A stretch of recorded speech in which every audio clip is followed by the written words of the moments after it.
তারাই সওয়াবের ভাগীদার হচ্ছে। এরপরে আপনাদের মা বাবা যদি বেঁচে না থাকে, কবর দেশে যদি চলে যায়, তাহলে এই কবর দেশের থেকে সওয়াবের ভাগীদার হচ্ছে। তাহলে এটা আপনারা চান কি চান না বলেন আমার ভাইরা? এই জন্য আমি কোরআনের আয়াত পড়ে আমি চাই আমারও বাবা কবর দেশে চলে গেছে, আমি চাই আমার বাবা যেন আসান পায়। আপনাদের মা বাবা যদি তারা কবর জগতে চলে যায়, আমি চাই তারাও যেন আসান পায়। কারণ কোরআন শরীফ, এই যে আপনারা তাফসীরের ক্লাসে বসেছেন, আপনারা যদিও মাদ্রাসার ছাত্র না, কিন্তু এই মুহূর্তে আপনারা কোরআনের ছাত্র হয়ে গেছেন, এই মুহূর্তে আপনারা তাফসীরের ছাত্র হয়ে গেছেন। তাহলে এই ছাত্র হওয়ার আমাদের প্রয়োজন আছে না নাই? আল কোরআনের সৈনিক আমি, নেই কো পরাজয়, এক আল্লাহর গোলাম আমি, এই তো পরিচয় আমার, এই তো পরিচয়। এই পৃথিবীর সবই নকল, এই পৃথিবীর সবই নকল, আসল কিছু নয়, এক আল্লাহর গোলাম আমি, এই তো পরিচয় আমার, এই তো পরিচয়। আল কোরআনের সৈনিক আমি, নেই কো পরাজয়, এক আল্লাহর গোলাম আমি, এই তো পরিচয় আমার, এই তো পরিচয়। আমার পরে ভাইয়েরা, কষ্ট হয় আপনাদের? আল্লাহ তাআলা কত সুন্দর করে তার কুদরতি জবানে আল্লাহ তাআলা বলতেছেন। আল্লাহ বলেন, হাবিব আপনি বলেন, মুমিনা নারীরা যখন আপনার নিকটে এসে আনুগত্যের শপথ করে, যে তাদের শর্ত দিয়ে দেন। প্রথম শর্ত, আল্লাহ ইউশরিকনা বিল্লাহি শাইআ, তারা যেন আল্লাহর সাথে কাউকে শরীক না করে। অনেকে বলে আমরা নাকি বায়াতের নামে শিরিক করি। বায়াতের প্রথম শর্ত কি? যে আমরা যেন আল্লাহর সাথে কাউকে শরীক না করি। তাহলে তারা এই যে মিথ্যাচার করে, এটা অবশ্যই তাদের শুধরানো উচিত। তারা কি আয়াত পড়ে না? কিন্তু তারা বলে, সত্যকে জেনে তারা গোপন করে, তারা এটা প্রকাশ করে।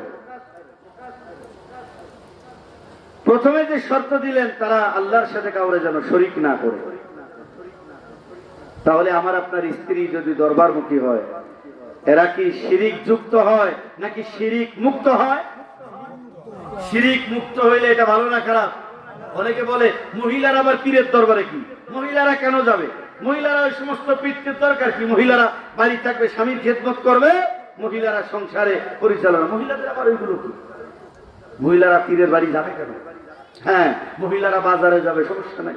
মহিলারা মেলায় যাবে, সমস্যা নাই। মহিলারা নাচ গান দেখতে যাবে, সমস্যা নাই। মহিলারা যদি ভাড়া চলে যায়, তাতেও সমস্যা নাই। বাইরে বউ আইনে ঘর সংসার করে, ওতেও সমস্যা নাই। পীরের দরবারে কেন যাবে? কথা কয়, পীরের দরবারে কেন যাবে? ও ভাড়া চলে গেলেও সমস্যা নেই। পীরের দরবারে কেন যাবে? এই আলোচনা শুরু করে কি দিচ্ছেন আপনারা তখন?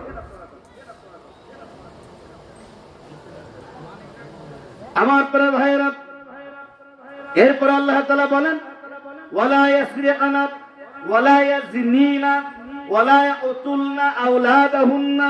আল্লাহ বলেন, তাদের শর্ত দিয়ে দেন, তারা চুরি করতে পারবে না। আমার আপনার স্ত্রী চুরি থেকে বেঁচে যাক, এটা চাই কি চায় না? চুরি থেকে বেঁচে যাক। ঘরের চাউল বিক্রি করে, চুরি করে চাউল বিক্রি করে, সংসার উন্নতি হয় না। তেল বিক্রি করে দেয়, তেল তেল কয়টা প্রমাণ নিবেন? পাশের বাড়ি এক বোতল তেল এত টাকা দিবা লো, স্বামী আয়া কয় সেদিনে না তেল কিনলাম। বউ এবার কয় সেদিনে কবে? আরো প্রায় 1 মাস আগে। অথচ 15 দিনও হয় নাই স্বামী তেল কিনছে, কিন্তু 1 মাস হয়ে গেছে। ঘরের বউ যদি চোর হয়, এই ঘরে জীবনে কোনোদিন শান্তি আসবে না, উন্নতি আসবে না। ঘরের বউ যদি চোর হয়। একজনে প্রশ্ন করে, এই ওয়াজ করার পরে একজনে প্রশ্ন করে যে আপনি যে কইলেন আমার স্বামী আমার জীবনে কোনোদিন 10টা টাকা বেঁচে কিনা আমার মনে পড়ে না, এটা তো আর এক বেজার। এই যে এখানে মাহফিলে আপনারা আসছেন, তাদের হাতে তো 20-50 টাকা দিবেন, দিবেন না? ধান সারা হয়ে যায়, ধানে আপনিও কষ্ট করেন, আপনার স্ত্রীও কষ্ট করে, ঠিক আছে। আপনার স্ত্রীকে আপনি যদি 100 টাকা দেন, এই যে কষ্ট করছে 100 টাকা লোক, গতকালকে আমার এলাকায় আমার এক জাকির ভাইয়ের বাসায় গেছি আমি এবং মাওলানা ইমরান হোসেন মাঝারি দুইজনে আমার এলাকায় তা জাকির ভাইয়ের বাসায় ভাই চলেন বেড়ে আসে। তো ওই জাকির ভাইয়ের একটা পুতা ছেলেকে আমি 100 টাকা দিচ্ছি আসার শুরু। ওই পুতা ছেলে ওই না হলে প্রায় 10-12টা বাড়ির লোকের ডেকে ডেকে দেখাইছে, অমুক মৌলানা অমুক হুজুর আমার এই টাকা দিয়েছে। আর শোয়ার সময় কাছে নিয়ে বুকের সাথে কাছে নিয়ে ও ঘুমাইছে টাকাটা নিয়ে। এত খুশি হয়েছে। বাচ্চাদের দিবেন, বাচ্চাদের দিবেন, ঘরের স্ত্রীকে দিবেন, মায়ের হাতে দিবেন। এই যে আজকে আসার সময় বাড়ির থেকে আসছি, লাইভ হইতেছে, আমারটা শেয়ার দিচ্ছেন তো? শেয়ার পান নাই? এত সময় ধরে কি করলো এখানে? এই যে সে ঢুকে শেয়ার দিবে। তো আমার বাড়ির থেকেও তো ওয়াজ নসিহত দেখে, তো ওয়াজ নসিহত দেখে, বাড়ির থেকে ওয়াজ নসিহত দেখলে এখন আমি যদি মিথ্যা বলি তাহলে ধরবে না আমারে? যে আপনি তো ওয়াজে গিয়া পাইছেন, ওয়াজে গিয়া মিথ্যা বলেন, আপনার ওয়াজে আমি দেখছি যে আপনি ওয়াজে গিয়া মিথ্যা বলেন, তাহলে কি হবে? এটা বলার কারণে আমি আমার স্ত্রীর কাছে ছোট হয়ে যাব, কালারিং হয়ে যাব, যাব না ভাই? দিয়ে দিচ্ছি। তো সুতরাং এই আলোচনাগুলো দেখে তার কাছে যাতে কালারিং না হতে হয়, এই জন্য সত্য কথা বলতে হয়, কোনো ভুলভাল উল্টাপাল্টা কথা বলা যাবে না। মায়ের কদম বুঝি করে মার হাতে হাতিয়া তো বা যা পারছি দিছি, বাচ্চারা আমার কদম বুঝি করছে, এটা শিখাবেন। যেই ছেলে মেয়ে মা বাবার কদম বুঝি করে ওই ছেলে মেয়ে কখনো মা বাবার অবাধ্য হতে পারে, মা বাবার অবাধ্য হতে পারে না। ছোটবেলার থেকে শিখাবেন। মায়ের হাতে যখন হাদিয়া দিলাম মা খুশি হয়েছে না নাকি বেজার হয়েছে? খুশি হয়েছে। যাই দিবেন আপনার মাকে খুশি হবে। সেই মা দোয়া করলে অবশ্যই মা পেলে ফায়েজ হবে। আমার প্রিয় ভাইয়েরা, আপনাদের এলাকা বহু আলেম আছে, জিজ্ঞাসা করেন দেখেন তো যে কয়জন আলেম আছে তার মার কদম বুঝি করে? কয়েকটা শিরিক। মা বাবার কদম বুঝি তো করবেই না, কয়টা শিরিক। জিজ্ঞাসা তো কয়জন আলেম আছে বাড়িতে ছুটি কাটায় বাড়ির থেকে আসার সময় মা বাপের হাতে টাকা দেয়? কয়জন আলেম আছে? ওই যে লাগলে যা লাগে দিব, হাতে টাকা পয়সা দেয়। কয়জন স্বামী আছে স্ত্রী হাতে টাকা পয়সা দেয়, যেই যে তুমি কষ্ট করেছো এটা তোমারে দিলাম। কিন্তু আমরা তরিকতপন্থী, আমি এই দরবারে আসার কারণে এই পরিবর্তনটা এই দরবারের থেকে এসেছে। আমি এই যে কথাগুলো বলতেছি, এই বড়ত্ব এটা আমার নয়, এই অহংকার এটা আমার নয়, এটা বিশ্ব জাকির মঞ্জিল। তারা বলে আমি তো তাদেরই একজন।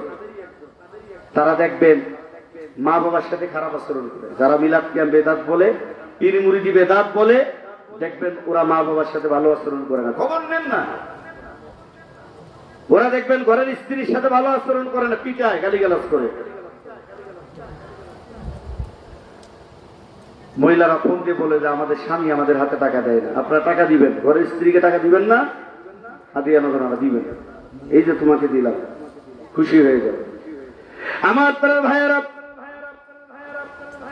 তাহলে প্রথমে তারা শিরিক থেকে বেঁচে গেল, দ্বিতীয় ধাপে তারা চুরি করা থেকে বেঁচে গেল, ঠিক না? তৃতীয় ধাপে আল্লাহ তাআলা বলেছেন তারা জিনা ব্যভিচার করতে পারবে না, আপনার স্ত্রীকে পাহারা দেওয়া লাগবে না। এই যে আমি আর স্ত্রী